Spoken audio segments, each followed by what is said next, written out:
we got some questions from you guys, from either YouTube viewers or on our Discord. And if you want to hop in the Discord, free 7-day trial, patreon.com/Dynasty Rewind. And of course, don't forget, you can also sign up for a year if you want. If you sign up for a full year, we do give you a 10% discount. So whatever tier you get, it's essentially getting a month for free. That month is on us. Our DMs are open when you're in our Patreon. But we do have a bunch of questions. There were two that were close. So I hope you guys don't mind. I just combined them. But Nate, we're going to kick it off with you. All right. So the question that I chose is, who is or who can go at the 108 in Superflex rookie drafts this year? And this question came from Slayed by Gaming from YouTube. This is a great question. So how many players can go at the 108 this year in a Superflex draft? Mike, 12 players currently are possibilities, are candidates for the 108. I believe that there are 12 candidates for that. Where did you get this information from? Is this something you thought of, or were you looking at mocks? Or this is what I've been watching. This is a talent evaluation as well, expected draft capital through the NFL. And I'm going to give you the reason why there are 12 players that are candidates to be the pick at the 108 right now. And why did I pick this question? Who we care about one specific spot in the draft? Well, we all kind of believe there's a top 7 right now in rookie drafts.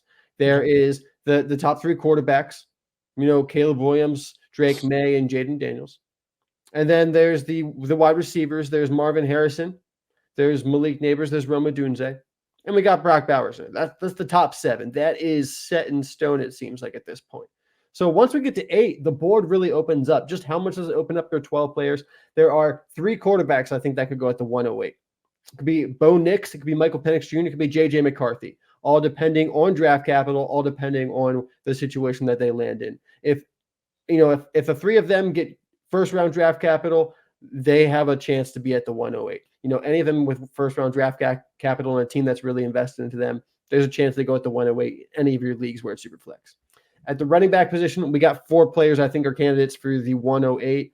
Jonathan Brooks, Bucky Irvin, Blake Corum, and Trey Benson, I think, are 4 running backs that I could see going at the 108 right now, possibly, depending on draft capital and landing spot. Let's say they got second-round draft capital. They're the first running backs off the board, any one of these 4 guys. And potential landing spots, like Dan Brugler from The Athletic actually had Jonathan Brooks going to the Dallas Cowboys in the second round in his latest NFL mock draft. If Jonathan Brooks goes to the Cowboys in the second round, there's a chance he's at the 108 for you. Bucky Irving, he's a guy that's going to catch a lot of passes. So if he goes to a high-octane offense, I think he's someone that we could see at the 108 as well. Say he goes to like the Bengals. Maybe a step behind Joe Mixon for a little bit, but Bucky Irving, a guy who's caught, over 100 passes over in his college career, going to a team like the Bengals or another, high-octane offense that's going to throw to the running back a lot, there's a chance he's at the 108 in your rookie drafts. Blake Corum, hey, Jim Harbaugh is a NFL head coach now. If Blake Corum goes to the Chargers in the second round, there's going to be a lot of people who are very excited to pick him up at the 108. I would love that spot, honestly.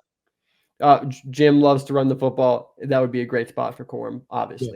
And then Trey Benson, who a lot of people do have as their RB1 this year. If he goes to a place like Houston, where they're going to be able to just feed him the ball, I think a place like that would really raise his draft stock, would make him a possible candidate for the 108 as well. We don't see a lot of running backs in our mock draft so far, but once the NFL draft sorts that out, we're going to see running backs in the first round. I expect to see 2 or 3 in the first round, because when the clock is going down, you need a running back for your team. Everyone needs running back.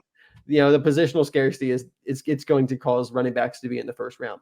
And then Mike, finishing out this top 12 players, 5 wide receivers I think are candidates to be picked at the 108. Brian Thomas Jr., Troy Franklin, Devontae Walker, Adonai Mitchell, Xavier Worthy. All those guys have the chance to be first-round picks. Any of them that get first-round draft capital could be at the 108. And I would like to throw in a wild card, an honorable mention as a 13th player that could be a candidate for the 108, Mike. And he's having a really strong start to the Senior Bowl. That's Ladd McConkey. People are going to fall in love with Ladd McConkey. I've been talking about him for a couple weeks now here on the channel, and it's just going to get more and more exciting for him.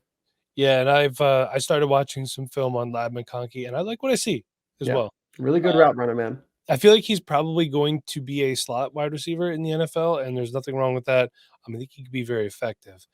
People are comping him to Hunter Renfro. I think he's a little bit more physical than Hunter Yeah, Renfro is. a little bit bigger.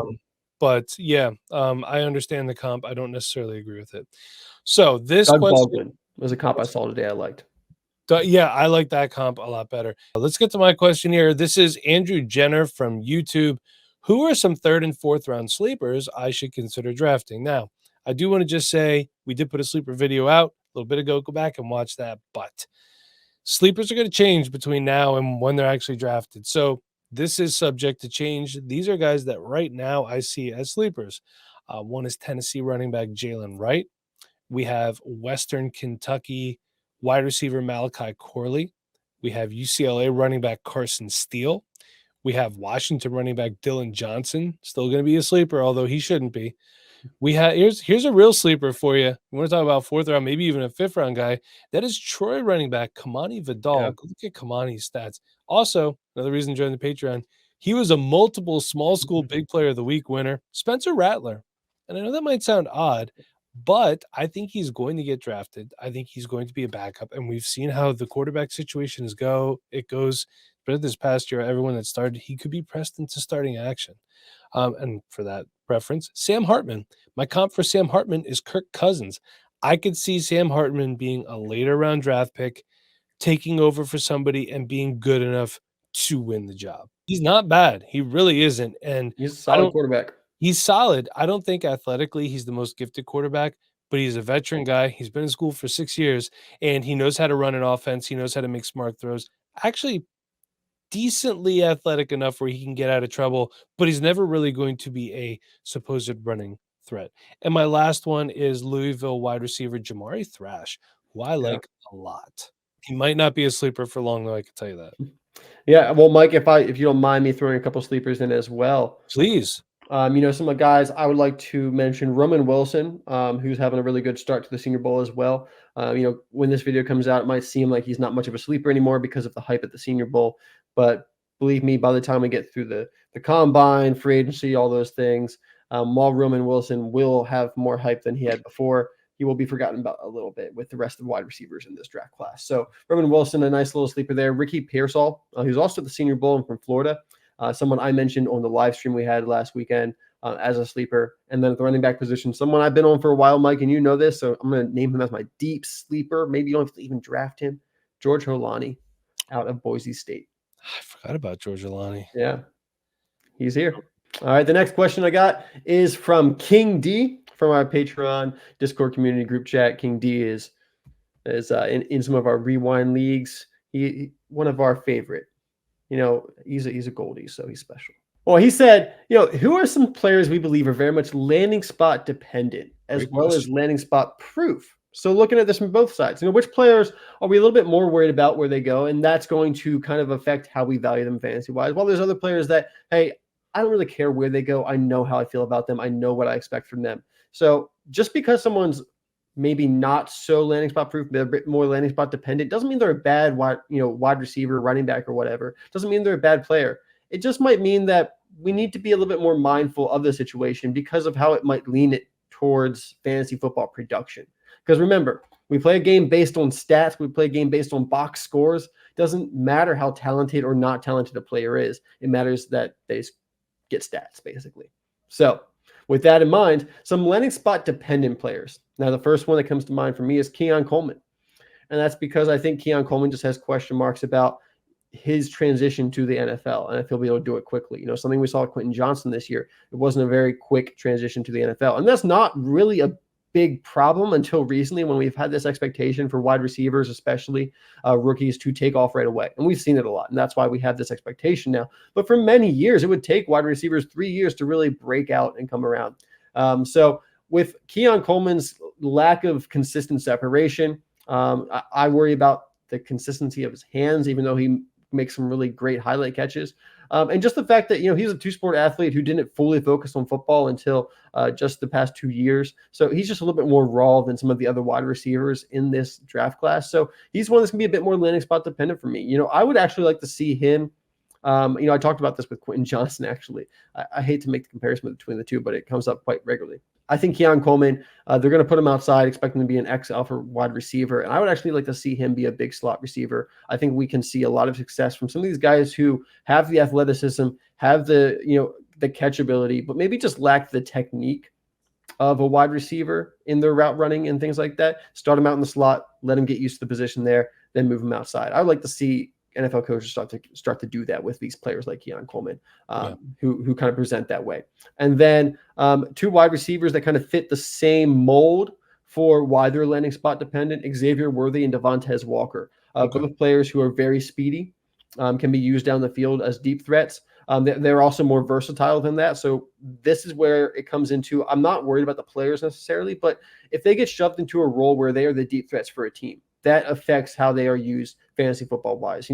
I want players with high volume. I'm always chasing high volume wide receivers and players who are kind of pigeonholed into a down the field threat to stretch the defense, open up the defense for other players. They don't always, give us the stats that we want in a week in, week out basis for fantasy football. Guys like Gabe Davis, they have the huge games, but they also have multiple games with zeros or under 5 points, and that just kills you on a week. So while I think Xavier Worthy and Devontae Walker are much more talented than a player like Gabe Davis or, players we've seen before like Will Fuller who've been disappointing, if they get stuck into those kind of roles, we might have a similar disappointment with those players. So that's something to keep in mind as well.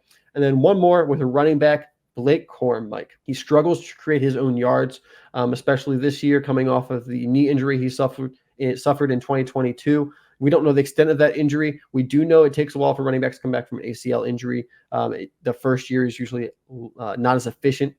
So he could turn around in his second year off the knee injury, looked like he did before the knee injury. But based on what we saw this year, he's struggled to create his own yards, create yards after contact, and make people miss. So with that in mind, if he goes to a place where there's not a really strong offensive line, I would worry about his ability to create own yards, create explosive plays on his own.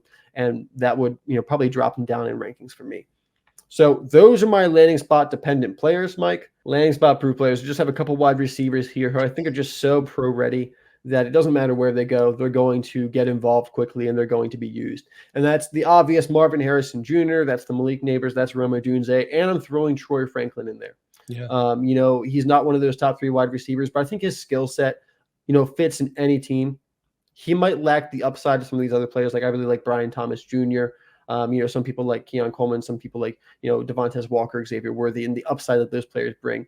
I don't know if Troy Franklin brings quite that upside, but he is just such a pro-ready, such a solid wide receiver that I feel I could put in any offense as my wide receiver too and operate just fine. So with that in mind, I think he's pretty landing spot proof as well. These two questions we got from Blake. He's from our Patreon, and Mark Zeller from YouTube. Blake says, how should we value running backs in this class? And Mark says, if I have no picks to trade with or draft with in 2024, would the second round be ideal to trade into to pick up some of the running backs in this class? Also, how does this class compare to 2023? So, Nate, if you and I could tackle the 2023 comp, there is no comparison, really.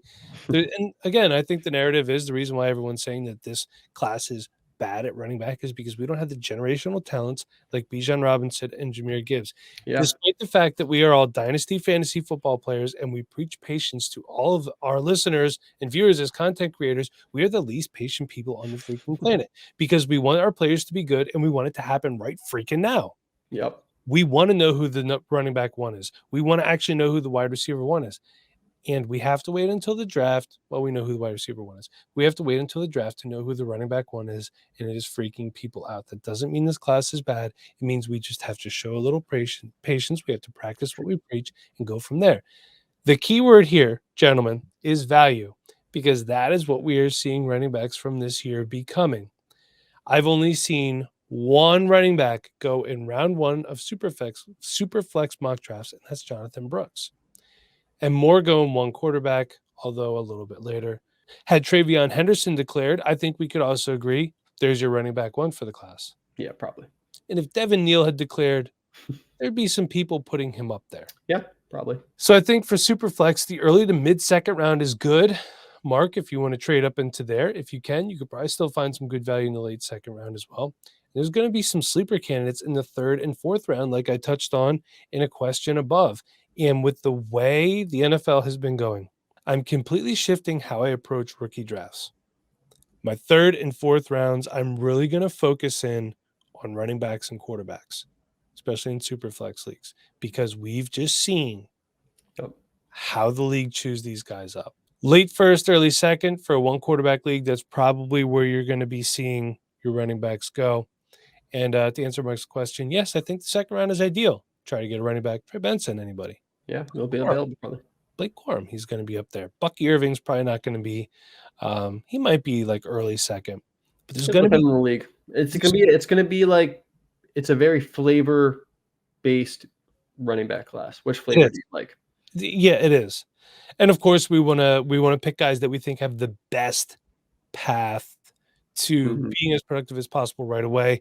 And this is the one position that once they're in the NFL, we don't have to preach patience as much because the shelf life is so short. But that's what we're looking at for the running backs. I hope that answered it well for you guys. And Nate, do you have anything to add to that before you move on to your last question? Nope, I'm ready to move on to my last question that comes to us from Bommel from YouTube. Let's do it. And they asked, what will the 2025 and 2026 class look like in terms of positional strengths and weaknesses? How does this impact our draft strategy in this year's draft, and should it? All right. Well, I'm going to answer the second question first, actually. Does this impact our draft strategy, and should it? Yes, it does, a little bit. So if you are a rebuilding team, that's when it's going to really affect your draft strategy, because that's when you're investing in future years. If you're a competitive team, you're mostly focused on this year's draft and probably more importantly, what kind of team you're putting together for 2024. But if you're a rebuilding team and your timeline looks more so like 2025 is your year to compete, 2026 is your year to compete, hopefully it's not 2027, but sometimes you get stuck with a team that, isn't that bad of a shape, then it's going to affect how you're going to build your team. And it can only affect so much because at the end of the day, we don't really know everything that's going to happen with these players. Sometimes you have players you expect to do great that fall off a cliff the next year, and some players, come out of nowhere, and a strength becomes a weakness becomes a strength in a class. But I can tell you one thing, people are worried about running backs this year. They should not be worried about running backs next year. We have what could be considered a generational class coming out next year. I know everyone's tired of hearing stuff like that. Oh, generational. There's just a lot of really good players in next year's draft at the running back position. And partly because some of the players that we were really looking forward to this year went back another year. Now, next year at this time, when a couple players from the 2025 class have gone back to college and are going to now be in the 2026 class, this 2025 class at running back position won't look quite as strong, but it'll still look a lot stronger, I think, than this year. And I think it'll be comparable to some of the years past where we've been really excited about the running back position. So looking at 2025, because, with the running backs, say you're in that rebuild, maybe you don't invest in the running backs this year because the running backs don't fit your timeline. They're not super strong. So take the value at the running wide receiver position where that strength is in this class. Take it at quarterback. And then next year, fill up on running backs when there's going to be more of them available, more of that you can choose from that are going to be productive. So, looking forward, we want to kind of fit the strengths of each draft class in with how we're going to build our team. Hey, running backs, you always know, are kind of the last position to address in a rebuild because they have the shortest shelf life. So that's how we're going to kind of take into account. But you can only do so much moving forward because it's hard to project. You don't all have a crystal ball for these college players. But let's take a look at 2025. The quarterback draft class, not the strongest for 2025. We don't really have a quarterback one at this point. Some people say Shedeur Sanders. Some other people might say Carson Beck. At one point, there was hope for Drew Allar, but while he had a pretty good season, he hasn't really convinced us that he's a top NFL draft prospect. These yet. wide receivers over there. Does need some wide receivers. At running back, hey, I talked about the 2025 draft class running backs really, really strong. We got the backfield of Penn State of Nicholas Singleton and Katron Allen, both really good running backs.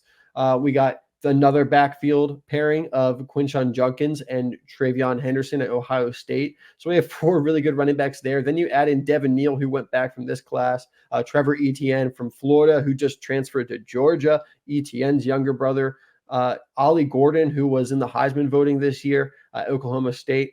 Really good running backs there, and there's plenty more I could mention. So definitely a strength for next year's class there. At wide receiver, we got another good class coming in. Luther Burden from Missouri, someone I'm really excited about. Evan Stewart, who transferred to Oregon, he's really exciting as well. Tutorial McMillan over at Arizona. Some people are comparing to be the next Mike Evans, with his big body, contested catch ability, but still able to separate and be the all-around wide receiver. And then, of course, Emeka Egbuka, who went back this year from Ohio State. he's going back for another year, can kind of have that Chris Olave kind of feel to him as that Ohio State wide receiver going back for his senior year just to come out and be a first rounder. At tight end for the 2026 class, no one too strong at the moment except for Benjamin Urasek, Mike. Mason Taylor, Jason Taylor's son, I believe, from LSU. Okay. Luke Lakey as well, another tight end that we like that went back this year because he had an injury-filled season. So that's the 2025 class. Really, the strength is the running back position, then the wide receiver position. Quarterback, tight end, not so strong at the moment. Looking forward to 2026, Mike. Quarterback, it's hard to project that far out with quarterbacks. We do have someone that we really like, Jackson Arnold at Oklahoma, Archie Manning, of course, at Texas, Nico Lamaliva at probably mispronounced that last name, at Tennessee. So there's some quarterback prospects we like, but we haven't really got to see a ton of them yet. Not a lot of freshmen got to play this year at the quarterback position, so we'll get to see more about that this upcoming season. At running back, though, we do have some really fun guys. Texas has another running back, Mike, CJ Baxter, and you got to watch a little bit of him, I believe, and you like what you've seen. I like what I've seen. He looks like he's already ready for the NFL. He just finished his freshman year. Pluck him out right now. He's good to go. Yep, he might even be the RB1 in this class. Who knows? Justice Haynes out of Alabama. Look, they got another one as well. They've highly recruited. So two running backs there to mention. At wide receiver, this is probably the strongest point for the 2026 class at this point. And we're seeing it with college where wide receivers just breaking out earlier than any other position like we're seeing in the NFL. And wide receiver, we definitely saw it this year. Jonte Cook out of Texas, another speedy wide receiver who can make a difference on kick returns, just be versatile all around. Love what I saw out of him. Carnell Tate, next man up at Ohio State. Zachariah Branch, another really, really exciting playmaker at USC. And Eugene Wilson, a slot receiver out of Florida who performed really, really well his freshman season. So wide receiver is probably the strongest part of the 26 class. And then finishing this all out with the tight ends. Some of the younger tight ends we've seen, we haven't seen a ton of them yet, but hey, we know that colleges, while we don't helmet scout, there are some colleges that just put out better prospects to certain positions than other colleges. And Georgia continues to do it with tight end. They have Lawson Lucky and Pierce Sperlin, both really highly recruited out of high school and in their tight end room right now. So one of those guys I do expect to probably be an NFL prospect that we're going to be talking about. Andrew Rapiel, something like that. You might want to pronounce that because you're from Penn State. He's over at Penn State. We know they continue to put out tight ends. And of course, this is the guy that we did get to see this year, but he is labeled a wide receiver currently. He might stay that way. He might move back to tight end. Who knows?